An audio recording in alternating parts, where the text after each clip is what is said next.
대장동 개발 특혜 의혹의 열쇠를 쥔 핵심 인물들이 사라지고 있습니다. 먼저 공공부문에선 사업 책임자였던 유동규 당시 성남도시개발공사 본부장이 연락 두절 상태입니다.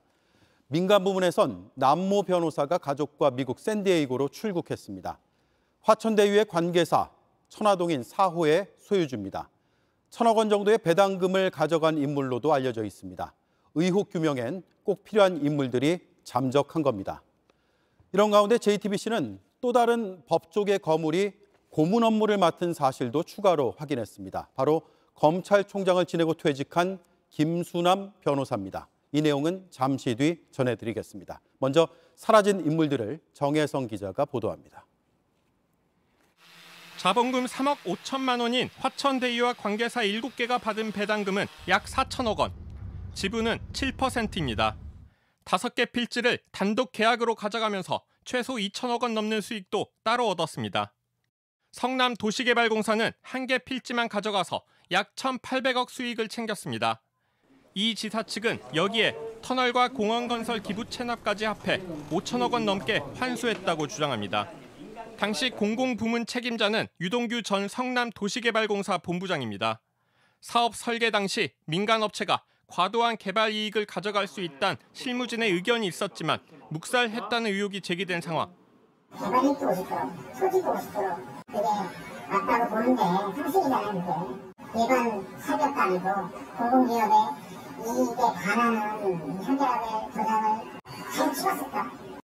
연락을 시도했지만 유 전 본부장은 기존 전화번호를 없앴습니다. 지금 가신 번호는 없는 번호입니다. 민간 부문에선 화천대유 관계사 천화동인 4호가 논란입니다. 이곳 실소유주이자 지분 1.74%를 가진 남모 변호사는 배당금으로 1,000억 원 넘게 가져갔습니다.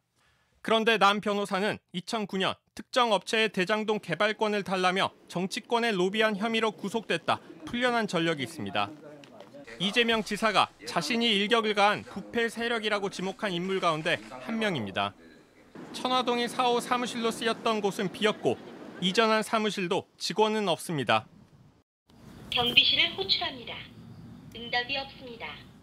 남 씨는 최근엔 제주도에서 부동산 사업을 벌인 것으로 알려졌고 가족과 함께 미국 샌디에이고로 떠났습니다. 역시 전화번호를 없앴습니다.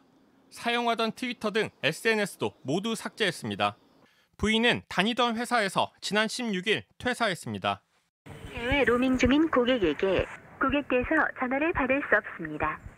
남 씨의 한 측근은 천화동인 4호 사무실로 화천대유 소유주인 언론이 김모 씨도 자주 찾아왔고 배당금 문제로 서로 다투기도 했다고 전했습니다.